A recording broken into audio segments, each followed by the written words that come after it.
ওকে হলকেই প্রেক্ষাগৃহকেই পকেটের মধ্যে নিয়ে আসা হয়েছে। এটারও অনেক রকমের সুবিধে আছে, একটা আরেকটার বিকল্প নয়, বরং কিছুটা পরিপূরক হতে পারে। দুটোই দরকার। এবং মাননীয় প্রধানমন্ত্রী বঙ্গবন্ধু কন্যা শেখ হাসিনা প্রায়শই বলেন যে আমাদের সত্যিকারে খুব আধুনিক মানসম্পন্ন প্রেক্ষাগৃহ সব জায়গায় থাকা উচিত। সবাই যাবে, সিনেমা দেখবে, সেখানে নানান ধরনের ছবি হবে, ভালো ছবি হবে, দেখবে। এবং তিনি যে শিল্প বান্ধব একজন মানুষ, এটি তো আর নতুন করে আর বলবার প্রয়োজন নেই। যেমন ক্রীড়া বান্ধব একজন মানুষ, আসলে তিনি মানুষকে ভালোবাসেন, সেই জন্য মানুষের সঙ্গে সম্পর্কিত সব কিছুই খুব গভীরভাবে ভালোবাসেন তিনি, ঠিক তার পিতার মতোই। বঙ্গবন্ধুর জীবন, তার ত্যাগ, তার সংগ্রাম, তার স্বপ্ন, তার অর্জন, এই সব কিছু নিয়ে আরও অনেক চলচ্চিত্র হতে পারে। এবং সেটি আমি মনে করি যে আমাদের জন্য খুব দরকার, কারণ এই যে তার লেখা 3টি বই, এই 3টি বই পাবার আগে বহু মানুষেরই কোনো ধারণা ছিল না। যারা একেবারে সরাসরি হয়তো যুক্ত ছিলেন তারা ছাড়া বাকি অধিকাংশেরই কিন্তু, এমনকি যারা আমরা রাজনীতিতে আছি তাদের মধ্যেও বেশিরভাগ মানুষেরই এত গভীরভাবে জানবার সুযোগ ছিল না। আমাদের ইতিহাসকে জানবার সুযোগ ছিল না, বঙ্গবন্ধুকে জানবার সুযোগ ছিল না। আর তার মধ্যে 75 থেকে 96 পর্যন্ত 21টা বছর তো বঙ্গবন্ধুকেই নিষিদ্ধ করে দেওয়া হয়েছিল। বঙ্গবন্ধু নিষিদ্ধ ছিল, জয় বাংলা নিষিদ্ধ ছিল, আমরা বাঙালি এই কথাটা বলাও নিষিদ্ধ ছিল। যাই হোক, বঙ্গবন্ধু কন্যার নেতৃত্বে আবার দেশ সেই মুক্তিযুদ্ধের চেতনায় ফিরে এসেছে, এগিয়ে চলছে। এবং সেই বঙ্গবন্ধুর সোনার বাংলা গড়বার জন্যে যে সোনার মানুষের কথা তিনি বলেছিলেন, সেই সোনার মানুষ গড়তে হলে তো সেই মানুষকে তো তার ইতিহাস জানতে হবে, তার ঐতিহ্য জানতে হবে, তার সংস্কৃতি জানতে হবে, তার কৃষ্টিকে জানতে হবে, তার ভাষাকে, সাহিত্যকে জানতে হবে। এবং তাই যদি জানতে হয়, সেই জানার একটা খুব বড় মাধ্যম চলচ্চিত্র হতে পারে। সেজন্যেই বারবার এই চলচ্চিত্রের কথা বলছি। বঙ্গবন্ধুকে নিয়েই আমরা চলচ্চিত্র পাইনি, এই এখন সবে পেলাম। আমার একটা প্রস্তাব বলতে পারেন, এক ধরনের ইচ্ছের প্রকাশ আপনাদের সামনে বলতে পারেন। চলচ্চিত্রের মানুষেরা সব সামনে আছেন, আমার খুব বেশি চলচ্চিত্রের মানুষদেরকে আমি টেলিভিশনেই দেখি বা সিনেমার পর্দায় দেখি, এই প্রথম হয়তোবা সামনাসামনি দেখবার সুযোগ হচ্ছে এতজনকে একসঙ্গে। আগামীকাল 16ই জুলাই, আজ 15 তারিখ, কাল 16ই জুলাই, 2007 সালের এই দিনে 16ই জুলাই শেখ হাসিনাকে গ্রেফতার করে কারারুদ্ধ করা হয়েছিল। 11 মাস তিনি নির্জন কারাবাসে ছিলেন, একেবারে বেআইনিভাবে। কারণ নির্জন কারাবাস আমাদের জেল কোড অনুযায়ী যদি কাউকে দেয়া হয়, ধরুন কাউকে 1 মাস দেয়া হলো নির্জন কারাবাস, সেই নির্জন কারাবাস 1 মাস কখনো একসঙ্গে দেয়া হয় না, সর্বোচ্চ 7 দিন একটানা দিতে পারে। কারণ নির্জন কারাবাস মানে হচ্ছে কোনো কয়েদির সঙ্গে, কারোর সঙ্গে কোনো যোগাযোগ হবে না। তো এটি মানুষের শারীরিক, মানসিক সব কিছুর ওপরে একটা প্রচণ্ড রকমের একটা প্রভাব ফেলে, নেতিবাচক। সে কারণেই নির্জন কারাবাস কখনো একটানা 7 দিনের বেশি হয় না। আপনি কারাগারে থাকতে পারেন, কিন্তু নির্জন কারাবাসে 7 দিন থাকবেন, আবার অন্য কয়েদিদের সঙ্গে থাকবেন, আবার পরে ফিরিয়ে নিয়ে যাওয়া হবে। সর্বোচ্চ 7 দিন একটানা। শেখ হাসিনাকে একটানা 11 মাস নির্জন কারাবাসে রাখা হয়েছিল।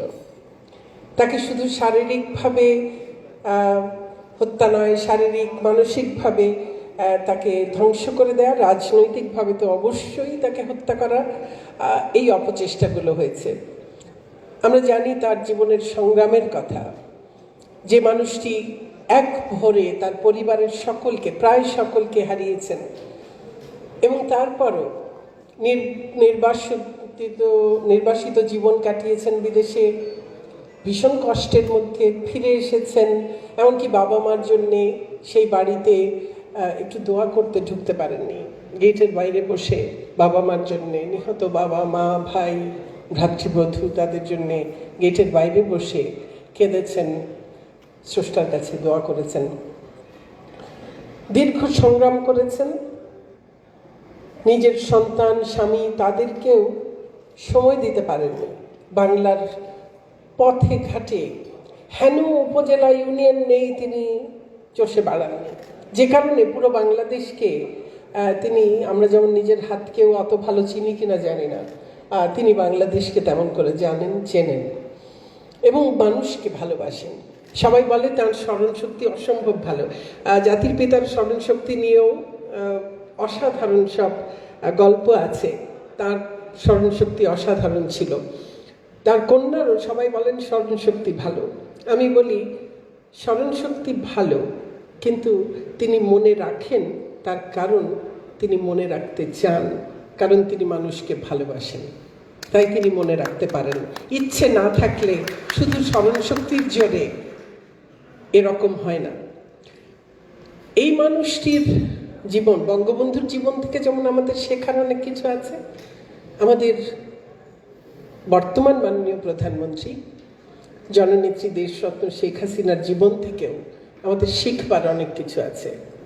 যে মানুষটি কোনো বিপদের তোয়াক্কা করেন না, কোনো কিছুতে কোনোদিন ভয় পান না, যার প্রজ্ঞা, যার সাহস, যার দৃঢ়চেতা মন এবং দূরদৃষ্টি এই বাংলাদেশকে সব রকম বিপদ, সব প্রতিকূলতা, সব প্রতিবন্ধকতা সব কিছুকে অতিক্রম করে একটা অপ্রতিরোধ্য গতিতে এগিয়ে নিয়ে চলেছে।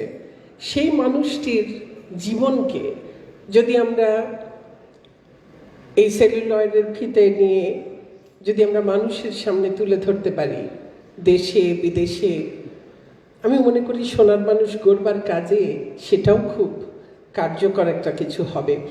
আমি আগামীকালে 16ই জুলাই সে উপলক্ষে আমার নেত্রীর প্রতি আমার ভালোবাসা জানাই, শ্রদ্ধা জানাই, কৃতজ্ঞতা জানাই। একই সঙ্গে আমি আশা করি যে আর আগামী বছর তার 75তম জন্মবার্ষিকী, আমরা স্বাধীনতার সুবর্ণ জয়ন্তী পালন করছি, আমরা জাতির পিতার শতবর্ষ উদযাপন করছি। শেখ হাসিনার 75তম জন্মবার্ষিকী, সেটিও আমি বিশ্বাস করি বাঙালির জন্যে, বাংলাদেশের জন্যে সেটিও খুব বড় একটি মাইল ফলক এবং সেটিও আমাদের যথাযথ মর্যাদায় উদযাপন করা উচিত। কাজেই আমি একটা ছোট্ট একটা শুধু এই অনুরোধ, প্রস্তাব যাই বলেন, একটু আপনাদের সামনে রেখে গেলাম যে তাকে, আমি জানি তিনি আমার উপর খুব ক্ষুব্ধ হবেন, কারণ তিনি তার নিজের সম্পর্কে কোনো কিছু কোথাও চান না, কিন্তু তার কথা, তার জীবন সম্পর্কে, তার সংগ্রাম, তার ত্যাগ, তার সাহস, তার সম্পর্কে জানলে সেটি আমাদেরকে উপকৃত করবে, দেশকে উপকৃত করবে, আমাদের নতুন প্রজন্মকে উজ্জীবিত করবে, তাদেরকে উদ্বুদ্ধ করবে, দেশপ্রেমে উদ্বুদ্ধ করবে, মানুষকে ভালোবাসতে উদ্বুদ্ধ করবে। সেজন্যেই তাকে নিয়ে চলচ্চিত্র নির্মিত হওয়া প্রয়োজন। তিনি আপত্তি করবেন, প্রচণ্ড আপত্তি করবেন, আমার উপর ক্ষুব্ধ হবেন, আমি জানি, আমি বকা খাবো তাও জানি, কিন্তু তারপরও বলছি হওয়া উচিত। খুব ভালো চলচ্চিত্র এবং অনেক চলচ্চিত্র নির্মিত হওয়া উচিত। এবং কিন্তু সেটার তো সেটার অনুমতি লাগবে, তো সেটা ওনার অনুমতি। আচ্ছা, আমি তো প্রস্তাব, আচ্ছা খুব ভালো, আশা করি ওনার কাছ থেকে অনুমতি মিলবে, চেষ্টা করবো আমরা নিশ্চয়ই, এবং তাহলে তাকে নিয়ে নিশ্চয়ই ছবি হওয়া খুব দরকার। আমি সবাই আসলে এখানে আমরা এসেছি, স্বাস্থ্যবিধি একটু মানতে হবে। ওই যে ঈদের জন্যে আনন্দ করতে যেয়ে তারপরে খুব বিপদে পড়া, আগের বারও আমরা রোজার ঈদে সবাই হঠাৎ করে অনেকে টারজান হয়ে গেল, ওই যে সব ফেরির মধ্যে দড়ি বেয়ে বেয়ে উঠে গেল। আপনারা কি স্টান্ট দেখান, আমাদের সাধারণ জনগণ তারা তো কি সুন্দর দড়ি বেয়ে সব উঠে গেল ফেরির মধ্যে। তো আমরা অনেক শক্তিশালী সব মানুষ, নারী পুরুষ সবাই। এবং তার ফলশ্রুতিতে কি হলো, যে সংক্রমণ আগে শুধু শহরে ছিল সেটি এখন গ্রামেও চলে গেছে, এবং এখন গ্রামে সংক্রমণের সংখ্যা সম্ভবত বেশি, আর স্বাস্থ্য মন্ত্রণালয় তাই বলছে। কাজে আমাদের এই শিথিল যে সময়টার জন্য করা হয়েছে সেই সময়টাতেও আমাদের আসলে বেঁচে থাকতে হবে। বেঁচে থাকলেই আমরা এরপরে সামনে এগোতে পারবো। জীবিকার প্রয়োজন রয়েছে, কিন্তু জীবনটা নিশ্চয়ই সবার আগে, তো সেটি আমাদের ভাবতে হবে। কিন্তু আজকে রাস্তার যে অবস্থা, তাতে মনে হলো না যে আমরা জীবনকে খুব বেশি গুরুত্ব দিচ্ছি। গুরুত্ব দিতে হবে আসলে। সবাইকে সামনে ঈদ আসছে, সেই ঈদের যে অগ্রিম একটা শুভেচ্ছা জানাতে চাই। তবে আবার ওইটুকু বলে যে স্বাস্থ্যবিধি মেনে তারপরে আমরা ঈদের আনন্দটা করব। নিশ্চয়ই ঈদ আসছে, আনন্দ করব, কিন্তু স্বাস্থ্যবিধি মানতে হবে। আর আমাদের কারণে যেন আমাদের প্রিয়জনরা কেউ সংক্রমিত না হন, তাদেরকে যেন আমরা হারিয়ে না ফেলি। আর একেবারে শেষে একটু বলতে চাই, সেটা হলো আপনারা সেলিম খান সম্পর্কে অনেকেই অনেক রকম মন্তব্য করলেন, সবই খুব খুব ভালো, শুনতেই খুব ভালো লাগলো। কেউ বললেন তিনি নায়ক, যিনি উপস্থাপন করছিলেন তিনি বললেন নায়ক। কেউ বলেছেন চলচ্চিত্র জগতের জন্যে দেবদূত হিসেবে এসছে, কেউ অধিকাংশই বলেছেন অভিভাবকের মতো সে কাজ করছে এবং দুঃসময়ে নাবিকের মতো হাল ধরেছে। এত সুন্দর কথা। আমি ওকে চিনি একদম ভিন্ন রকম চেহারায়। আমি ওকে চিনি একেবারে তৃণমূলের একজন রাজনৈতিক নেতা হিসেবে এবং একজন জনপ্রতিনিধি হিসেবে, এবং সেই জনপ্রতিনিধি হিসেবে এবং তৃণমূলের রাজনৈতিক নেতা হিসেবে সেখানেও কিন্তু তার একটা খুব বড় জনপ্রিয়তা রয়েছে। এবং যখনই ওর ইউনিয়নে কোনো সভা হয়, যে কোনো সভায় একটা বিশাল জনসভা হয়, এবং সেটা যত কম সময়ের মধ্যেই ডাকা হোক না কেন। আর আমাদের যে কোনো চাঁদপুরে সদরে আমরা যে কোনো ধরনের কোনো কর্মসূচি পালন করি, যদি রাজনৈতিক কর্মসূচি, সেখানে সবচেয়ে বড় মিছিলটা ওর নেতৃত্বেই আসে। তো আমি দেখছি যে রাজনীতির অঙ্গনে তার যে মানুষকে নিয়ে কাজ করার, তার যে অভিজ্ঞতা, মানুষকে নিয়ে মানুষের জন্যে কাজ করার যে প্রবণতাগুলো, সেগুলো কিন্তু সে তার, আপনারা বলছেন এটা তার ব্যবসার জায়গা নয়, ও ব্যবসাও করে। এখানে ভালোবাসা নিয়ে, একটা ভালোবাসা নিয়েই এসেছে এবং এই জগৎটার প্রতি তার ভালোবাসা আছে, সেটা বোঝা যায়। সে তার নিজের সন্তানকেও এখানে নিয়ে এসেছে। তো এই ভালোবাসার টানেই সে এখানেও ওই একই রকমভাবে কাজ করছে একটা, এবং আমার সেই জন্যই মনে হচ্ছে যে ওখানেও যেরকম তার তৃণমূলের একজন রাজনৈতিক নেতা এবং জনপ্রতিনিধি হিসেবে সেখানেও তার যেমন ভূমিকা, এখানেও এই চলচ্চিত্র জগতেও দেখছি সেরকম ভূমিকা। কাজে তার প্রতি আমার শুভকামনা রইল, অনেক দোয়া রইল।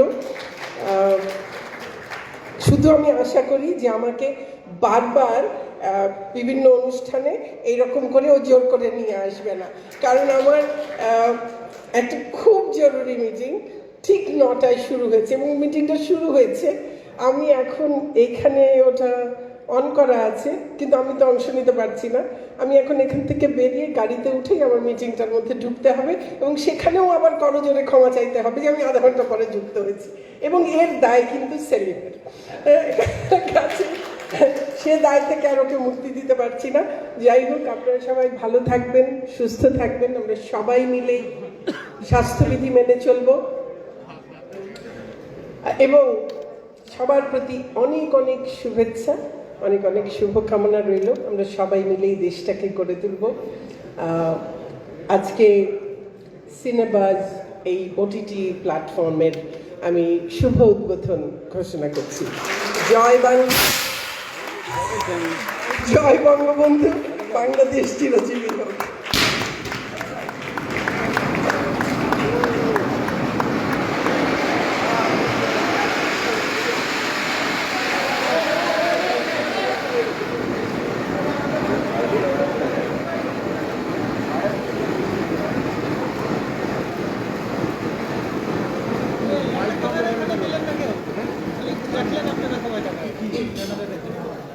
Wow, this is the moment we are waiting